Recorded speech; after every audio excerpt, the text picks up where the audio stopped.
श्री स्वामी समर्थ. जय जय स्वामी समर्थ. तुम्हा सर्वांचं स्वामी स्वरूप चॅनलवरती मनापासून स्वागत आहे. तुम्हा सर्वांच्या सर्व इच्छा मनोकामना पूर्ण होवोत हीच स्वामीचरणी प्रार्थना. तर आज आपण स्वामींच्या दोन अगदी सोप्या आणि सर्वश्रेष्ठ अशा मानल्या जाणाऱ्या सेवा आपण जाणून घेणार आहोत व त्या कशा करायच्या, कोणी करायच्या याबद्दल आपण जाणून घेणार आहोत. पण त्याआधी मला तुम्हा सर्वांना एक छोटीशी विनंती करायची आहे. तुम्ही जेव्हा या सेवा करायला घ्याल तेव्हा अगदी एकाग्रतेने व अगदी तल्लीन होऊन या सेवा करा. कारण का माझ्या निदर्शनास आलं आहे की आम्ही जेव्हा कुठेही जातो, कोणाच्या घरी जातो आणि तिन्ही सांजेची समजा वेळ असेल, पूजेची वेळ असेल, तेव्हा कित्येक भगिनींना मी बघितलं आहे त्यांचं पूजापाठ करत असताना अर्ध लक्ष पूजेकडे असतं आणि अर्ध लक्ष त्यांच्या घरात काय चालू आहे त्याच्याकडे असतं.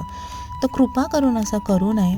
तुम्ही जे काही दिवसातले 5-10 मिनटं जेवढे पण तुम्हाला शक्य असल्यास तेवढे मिनटं जर जे काही तुम्ही देता देवाला, ते अगदी तल्लीन होऊन स्वतःला समर्पित करून जी काही सेवा आहे ती करा. तुम्ही जर अशी एकाग्रता न ठेवता किंवा तल्लीन न होता जर सेवा केली तर तुमचा असाही प्रश्न असतो की आम्ही एवढ्या पूजा आराधना करूनही आम्हाला त्याचं काहीही फळ भेटत नाही किंवा आमची जी पूजा आहे ती कदाचित देवापर्यंत पोचत नाही आहे. तर तुम्ही भगवंताशी कनेक्ट होत नाही किंवा तुमचं जे इंट्युशन असतं ते जोपर्यंत त्यांच्यासोबत जोडलं जात नाही तोपर्यंत तुमच्या कुठल्याही सेवा त्यांच्यापर्यंत पोहोचणार नाहीत. आपल्या जे शरीरामध्ये जे 7 चक्र असतात ते चक्र आपण का म्हणतो की आपण ते ॲक्टिवेट केले पाहिजेत, हे त्यासाठी असतात. आणि आता मी तुम्हाला जी सेवा सांगणार आहे ती सेवा करायच्या आधी तुमची जी काही इच्छा मनोकामना असेल ती संकल्प करून तुम्हाला त्यांना सांगायची आहे. त्यानंतर तुम्हाला ह्या सेवेला सुरुवात करायची आहे. आता ही सेवा कशी करायची, तर पहिलं तर तुम्हाला एक काचेचा ग्लास घ्यायचा आहे, त्यामध्ये पाणी ठेवायचं आहे. पाणी ठेवून तुम्हाला एका हातात तो ग्लास सेवा संपेपर्यंत, त्या दिवशीची प्रत्येक दिवशीची सेवा संपेपर्यंत तुम्हाला तो ग्लास तुमच्या हातात ठेवायचा आहे.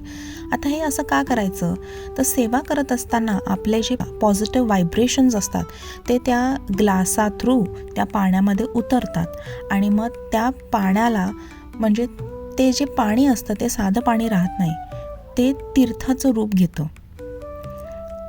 तर त्याकरिता तुम्ही जेव्हा पण सेवा कराल तेव्हा सेवा संपेपर्यंत तुम्हाला तो ग्लास तुमच्या हातात घ्यायचा आहे व सेवा करायची आहे. आता सेवा, ह्या 2 सेवा कुठल्या नेमक्या, तर पहिला आहे तर तुम्हाला 11 माळी स्वामींचा नामजप करायचा आहे. 11 माळी न चुकता तुम्ही कधीही करू शकता. तुम्हाला सकाळी वेळ असेल तर तुम्ही सकाळी करा किंवा संध्याकाळी वेळ असेल तर संध्याकाळी करा. पण शक्यतो जमल्यास सकाळी ब्रह्ममुहूर्त जेव्हा असतो तेव्हा तुम्ही ही सेवा केली तर अतिउत्तम. जेव्हा कधी कराल अगदी मनापासून करा. तर पहिलं जसं मी तुम्हाला सांगितलं, तुम्हाला 11 माळी नामजप करायचा आहे.